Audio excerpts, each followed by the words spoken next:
Hello everyone, welcome to Gosport Railworks. My name is James and today we'll be looking at the brand new Grand Farish SECR C-Class. This one is in BR Black, but I'll quickly read off the product code before we get to have a look at it. If you can have a read, if the light's not too bright, I'll turn that down actually.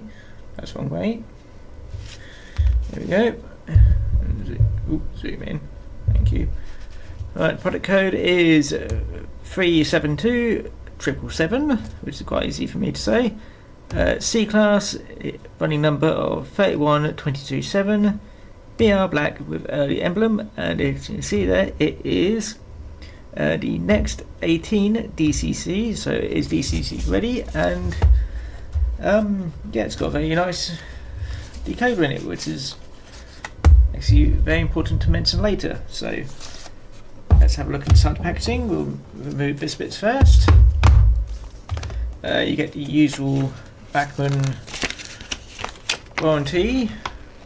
Use a bit there. I'm not going to bother sending it off because I never do. And we get the owner's information pamphlet. This is actually in the newer Bachmann layout, which actually has some mild colouring. Better than the usual black and white.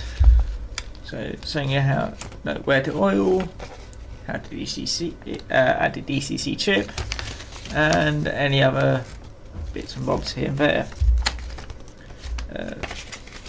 Anyway, let's actually have a look at the locomotive. I have gotten it out of the packaging before, but I've not run it round, so I can have a play of that later.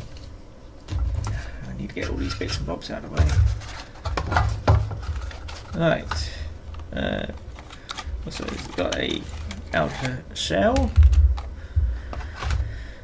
We have got a little detail pack here, just taped to the front. It's not really got much in it.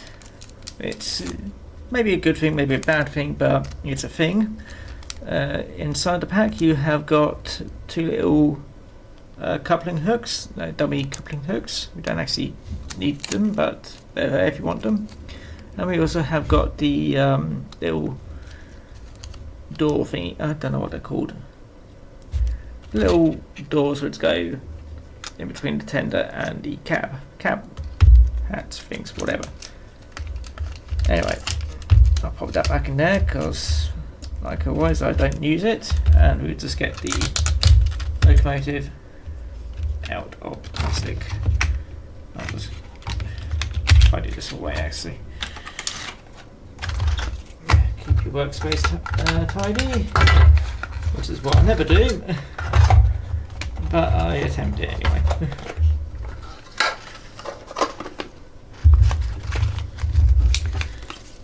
Right,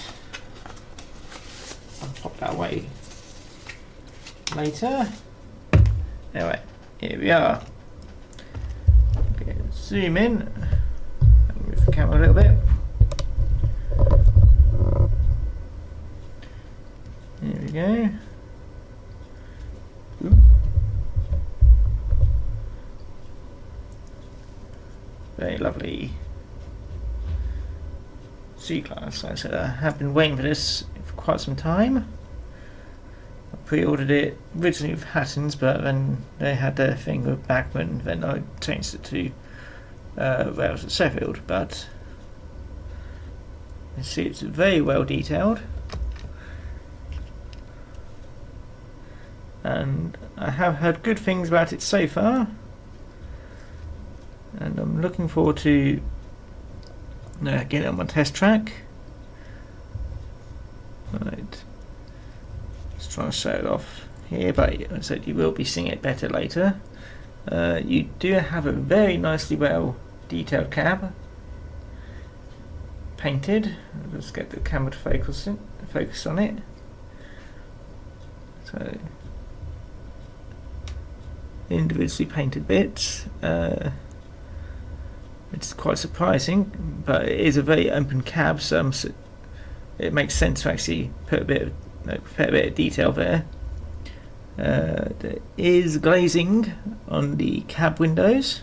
This is very nice to see. You've got your railings, you've got the detail on the tender. I do know that you do have all pickups on all the wheels.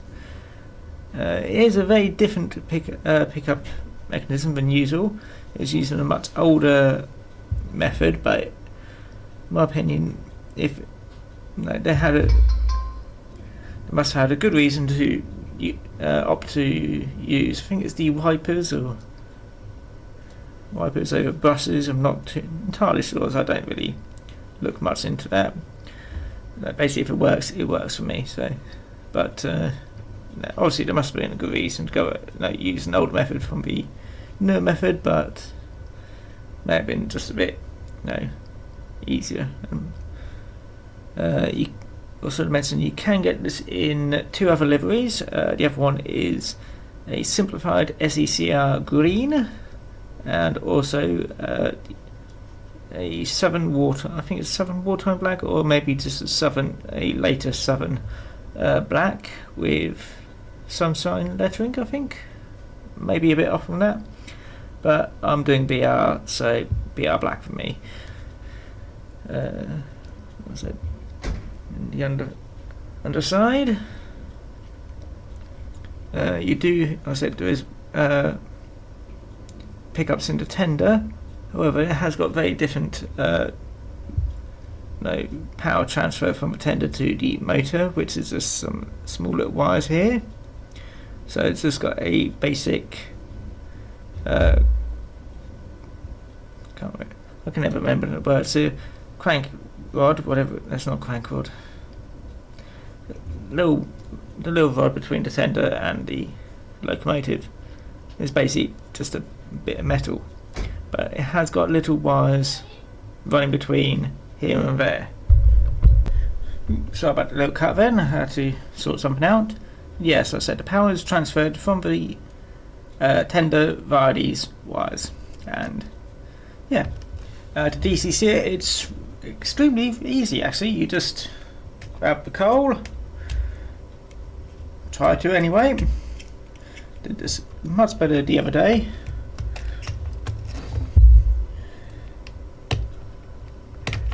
Let's just get something just to try it out with. I swear I did this like with one finger the other day. There we go. It's a little bit of encouragement. Yes, there we go. Just remove this and you're inside. So there's a little chip, and the most important thing is that there's a little sound speaker. So this is actually DCC sound ready as well. This is why you got a Next 18 DCC chip. So if I wanted, I could actually buy, as long as I buy a suitable DCC chip with sound already stuck on it, I'll just pop that in there, put this on top, and it's all ready. It will produce sound. Anyway, let me just pop that back on, so I'm not going to damage anything. One possible thing I can see being a problem is if you wanted to put your own coal. So that might be an issue, but so it looks fine to me. Now, let's have a quick look at how heavy this little bit loco is before we get it on the test track.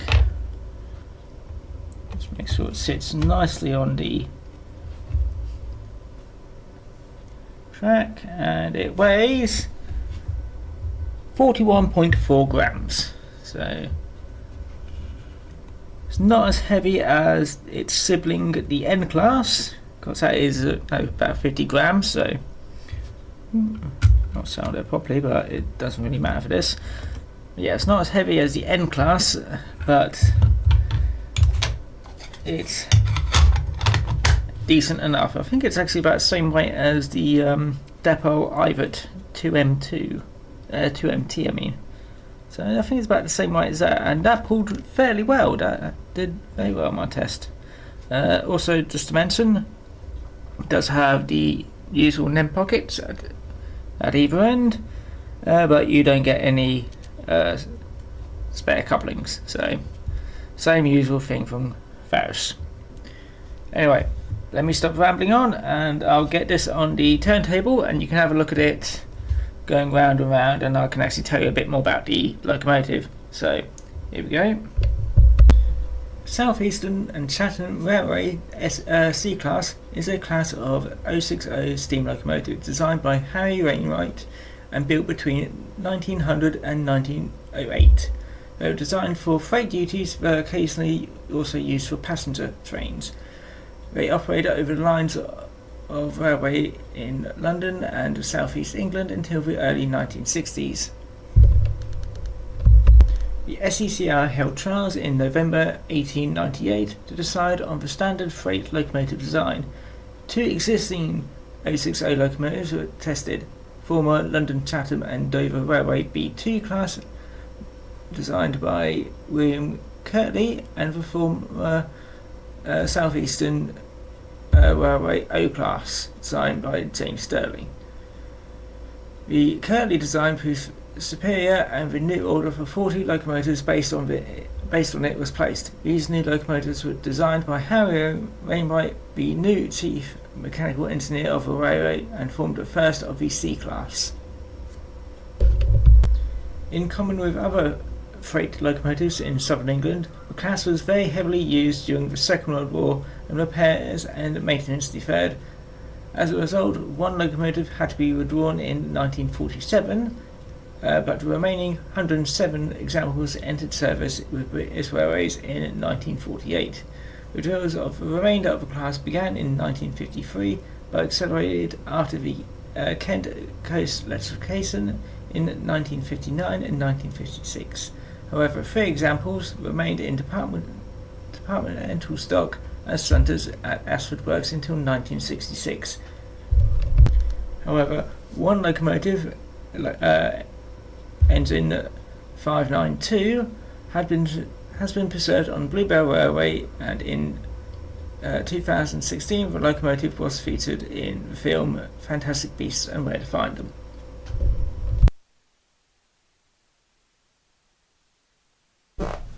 And here we are on the test track. As you see, my C-Class is just over here, and let's begin the test. You can see it's going rather slowly now over the points. And considering this is my mucky track, it's having 0 issues. Let's just simple that up. Yep, that's a rather nice slow speed.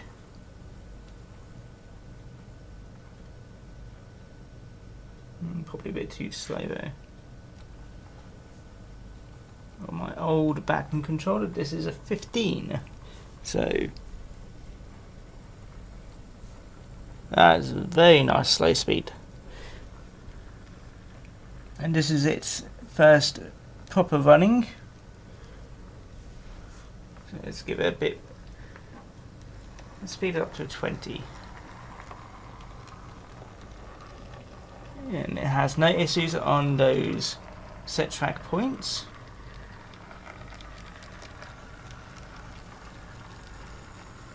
And neither does it have a problem with my crossing like most of the other things I have do. Let's give it a bit more. That's a very nice run.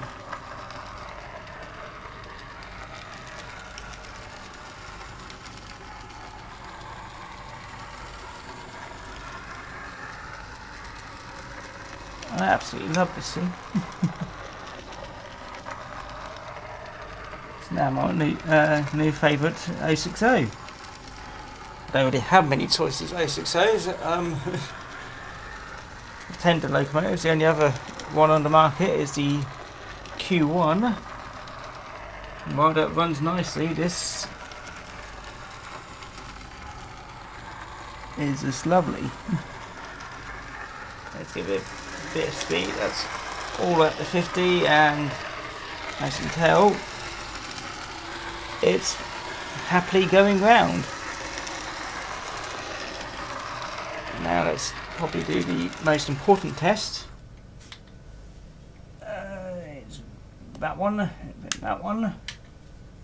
And as you can see, going backwards, equally as happy.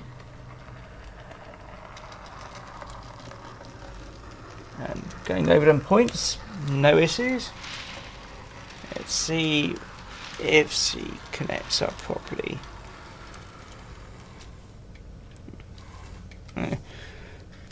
As it's the coupling being awkward. There we go. Now, the C class is about 41 point something grams. So each of these coaches, the standard British Railways Mark 1 is 25 point something grams. So this is probably this is at least 4 times its own weight. Probably edging closer to 5 times its own weight. So this is at 15 on the backman controller, and its slow speed, like I said, I cannot fault this locomotive.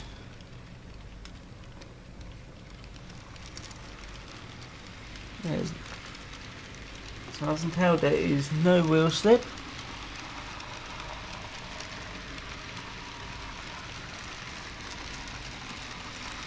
Let's do a comfortable 30.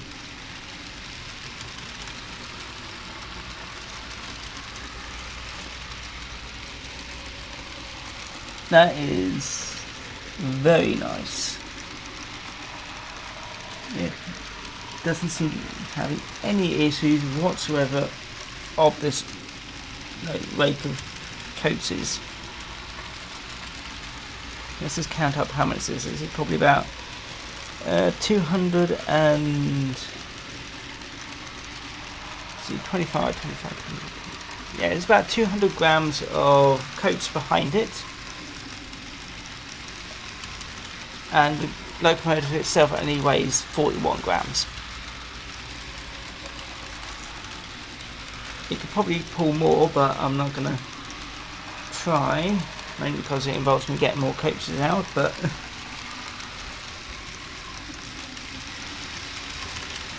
and it is very quiet. This is what I like about Farish locomotives. For the most part, they're very quiet. Other than the wheels on the track, it's very silent. If I had a sound decoder, it wouldn't be silent, but that's the whole point of it. Anyway, important question. How much does this little thing cost? Well, it is brand new, and you'll be probably finding it at its full retail, well, not full retail price, but its usual retail price is £114 and some odd pence. That's how much I paid for it, and I'm quite happy to spend that much if my locomotives run this well. It just looks stunning, and it runs basically flawlessly. I don't know if it'll have any issues on slopes. It may do. The only way I can actually simulate that is if I lift up the layout, but that's probably a bad idea.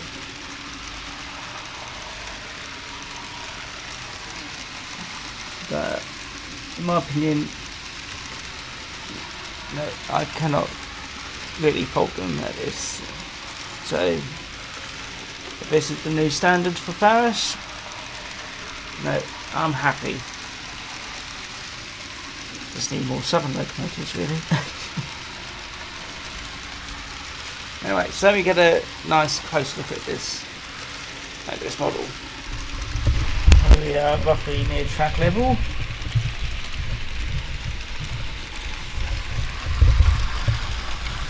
So I'll keep up with it.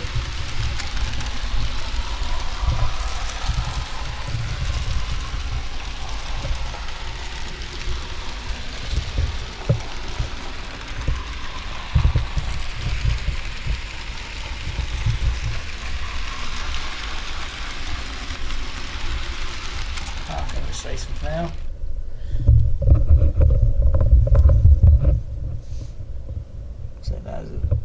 very nice model.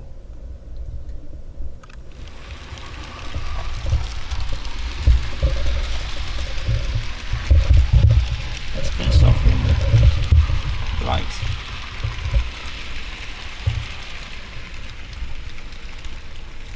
Here we